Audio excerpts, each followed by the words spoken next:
Students की मांगे हैं, पहला धर्मेंद्र प्रधान और अमित शाह का रेजिग्नेशन, दूसरा कि स्टूडेंट्स को जिन्होंने मारा है, जिन्होंने ह्यूमिलिएट किया है, उन पर एक्शन लिया जाए और जो भी स्टूडेंट्स पर केसेस हैं उनको हटाया जाए। फाइनली पूरी ऑपोजिशन चाहती है कि ये जो इशू है, देश का सबसे बड़ा इशू है, इस पे लोकसभा में, राज्यसभा में डिबेट हो और हम अपनी बात रख सकें। मेरा मोदी जी से एक सजेशन है, एज एलओपी, कल जो हुआ, जो आपकी सरकार ने, आपके होम मिनिस्टर ने किया, उसके लिए आप देश के स्टूडेंट से माफी मांगिए और जल्दी से जल्दी एग्जामिनेशन सिस्टम और एजुकेशन सिस्टम्स पर रिफॉर्म शुरू कीजिए। आज संसद में क्या होने वाला है, जरा इसकी रूपरेखा समझ लीजिए। बीजेपी आरोप लगा रही है कि राहुल गांधी लगातार अपनी मांगे बदल रहे हैं। अगर आज राहुल गांधी इन्हीं मांगों पर कायम रहे तो कांग्रेस संसद में पेपर लीक पर चर्चा करवाने की मांग करेगी। केंद्र सरकार पेपर लीक पर चर्चा की मांग स्वीकार कर चुकी है। अगर सदन में बहस हुई तो पक्ष और विपक्ष के बीच तीखी बहस की संभावना है। केंद्रीय मंत्री जितेंद्र सिंह ने दावा किया कि प्रधानमंत्री आवास के बाहर प्रोटेस्ट कर रहे विपक्ष के नेता राहुल गांधी से मिलने जब गृह सचिव के साथ जितेंद्र सिंह खुद पहुंचे, तब राहुल गांधी ने यह आग्रह किया कि यदि सरकार संसद में नीट और शिक्षा के विषयों को लेकर चर्चा के लिए तैयार हो जाती है तो वो तुरंत अपना धरना समाप्त कर देंगे।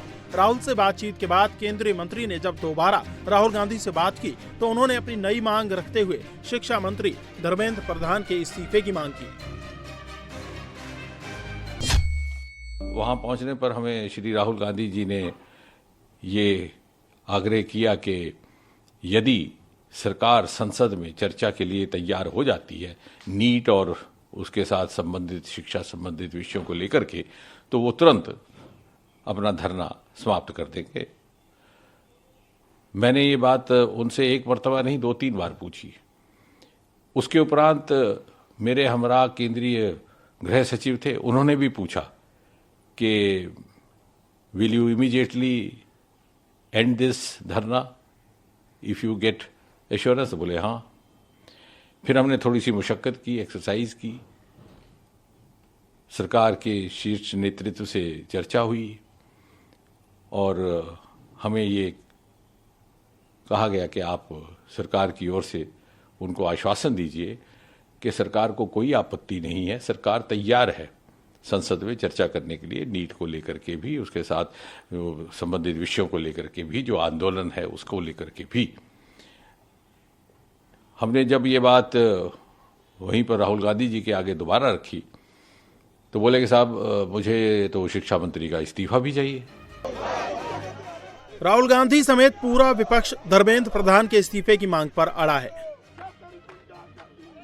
अब तक खामोश रहे शिक्षा मंत्री ने एक्स पर पोस्ट के जरिए राहुल गांधी पर पलटवार किया। धर्मेंद्र प्रधान ने लिखा, विपक्ष के नेता राहुल गांधी संसद के मॉनसून सत्र के दौरान हंगामा करने के लिए छात्रों का राजनीतिक हथियार के तौर पर बेशर्मी से इस्तेमाल कर रहे हैं। राहुल गांधी ने प्रधानमंत्री नरेंद्र मोदी के आवास के बाहर धरना देने का फैसला किया, जिससे जनता को परेशानी हुई और सुरक्षा के तय नियमों की अनदेखी की गई। सरकार के पूरी चर्चा के लिए तैयार होने की बात कहने के बाद भी कांग्रेस ने लोकतांत्रिक बहस के बजाय राजनीतिक तमाशा चुना।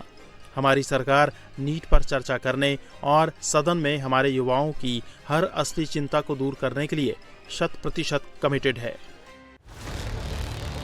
केंद्रीय शिक्षा मंत्री धर्मेंद्र प्रधान राहुल गांधी पर छात्रों के राजनीतिक हथियार के तौर पर इस्तेमाल करने का आरोप लगा रहे हैं, तो कांग्रेस हर हाल में धर्मेंद्र प्रधान के इस्तीफे और नीट मुद्दे पर चर्चा की मांग पर अड़ी है। इससे पहले मंगलवार को नीट मुद्दे पर संसद में चर्चा और शिक्षा मंत्री के इस्तीफे की मांग पर अड़ी कांग्रेस ने पीएम आवास का घेराव किया, जहां हाई सिक्योरिटी जोन में प्रोटेस्ट को लेकर अलर्ट दिल्ली पुलिस ने कांग्रेस कार्यकर्ताओं को पीएम आवास से हटाने की कोशिश की। राहुल गांधी और कांग्रेस कार्यकर्ता जब पीएम आवास से हटने को तैयार नहीं हुए, पुलिस ने उन्हें हिरासत में ले लिया। राहुल गांधी को दूसरे नेताओं के साथ छत्रसाल स्टेडियम ले जाया गया, जहां करीब 3 घंटे बाद राहुल वापस घर लौटे। राहुल को हिरासत में छत्रसाल स्टेडियम ले जाया गया तो प्रियंका को मंदिर मार्ग थाने में रखा गया। ये तस्वीरें उस वक्त की हैं जब सोनिया गांधी प्रियंका से मिलने मंदिर मार्ग थाने पहुंची थी। उनके साथ कांग्रेस के सांसद दीपेंद्र हुड्डा भी हैं। मंदिर मार्ग थाने से छूटने के बाद प्रियंका गांधी ने सरकार पर सीधा हमला बोला। प्रियंका ने कहा कि प्रोटेस्टर्स के साथ सरकार ने गलत किया है। धर्मेंद्र प्रधान के इस्तीफे की मांग करते हुए प्रियंका गांधी ने कहा कि युवाओं की आवाज बुलंद करना उनकी जिम्मेदारी है, इसलिए जहां भी जरूरत होगी वहां आवाज उठाई जाएगी। स्टूडेंट्स के साथ जो हमारे बच्चे हैं, हमारे युवा हैं, हमारे देश के भविष्य हैं, उनकी बात सुनने में क्या हर्ज थी। वो एक जेन्युइन इशू को लेके प्रोटेस्ट कर रहे हैं। वो जो उनके साथ हो रहा है वो उसका दुख लेकर, गुस्सा लेकर प्रोटेस्ट कर रहे हैं। तो जो उनके रिप्रेजेंटेटिव्स हैं, हम सारे, हमारी जिम्मेदारी बनती है कि उनकी आवाज हम ऊंची करें और उनकी आवाज हम बुलंद करें और उनके सपोर्ट में हम खड़े हैं। हमारे डिमांड बहुत स्पष्ट हैं और हम शुरू से ये डिमांड कर रहे हैं। जो एजुकेशन सिस्टम एकदम ब्रोकन है उसको हमें दुरुस्त करना है। धर्मेंद्र प्रधान जी को रिजाइन करना है। एक डिस्कशन होना चाहिए पार्लियामेंट, और जो स्टूडेंट्स प्रोटेस्ट कर रहे हैं उनकी सुनवाई होनी चाहिए। राहुल गांधी लगातार पीएम मोदी को घेर रहे हैं, बार बार गोल पोस्ट बदल रहे हैं, अपनी डिमांड चेंज कर रहे हैं। बीजेपी भी एक्टिव हुई। पार्टी के राष्ट्रीय अध्यक्ष नितिन नवीन ने राहुल गांधी पर पलटवार किया। प्रधानमंत्री केवल एक पार्टी के नेता नहीं है, 140 करोड़ देशवासियों के चुने हुए जनप्रतिनिधि हैं, जिसको पूरे देश की जनता अपने आस्था और विश्वास का केंद्र मानती है। और आज उनके आवास पर जाकर जिस प्रकार का व्यवहार और जिस प्रकार का अराजकता फैलाने का प्रयास राहुल गांधी उनकी टीम ने किया है, वो स्पष्ट संकेत देता है कि ये विरोध की राजनीति नहीं, ये अराजकतावादी राजनीति चायक बने। जिन मुद्दों को लेकर छात्र हमारे लोग विषय रख रहे हैं, सरकार उस पर चर्चा करना चाहती है।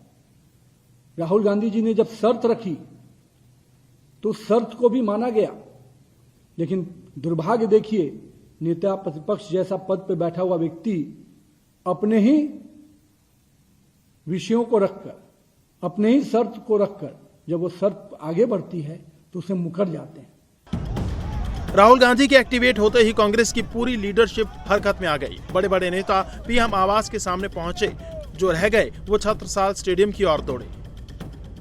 संसद में पहुंचेंगे। ये सरकार अगर सोचती है कि लाठियों के बल पे युवाओं की आवाज को देश की सड़क पर कुचलने का काम करेगी, तो कल संसद तक वो उस आवाज की गूंज पहुंचेगी। संसद में लड़ेंगे, जहां होगा वहां लड़ेंगे। जब तक धर्मेंद्र प्रधान इसका इस्तीफा नहीं होता और जब तक शिक्षा व्यवस्था पे संपूर्ण बदलाव पे, परीक्षा व्यवस्था के संपूर्ण बदलाव पे लोकसभा संसद के अंदर चर्चा नहीं होती, तब तक हमारा संघर्ष जारी रहेगा। कांग्रेस ने मंगलवार को ट्रेलर दिखाया। आज पिक्चर का दूसरा हिस्सा आ सकता है। पहले दिन अचानक घेराव करके केंद्र सरकार को चौंकाया। बेहद खुफिया तरीके से इस धरने की प्लानिंग की गई। अब आज खुद राहुल संसद के अंदर चर्चा की मांग कर रहे हैं। सरकार पहले से तैयार है। देखना है कि आज मॉनसून सत्र का तीसरा दिन कुछ नतीजे लेकर आता है या वार पलटवार की बारिश में बहता है।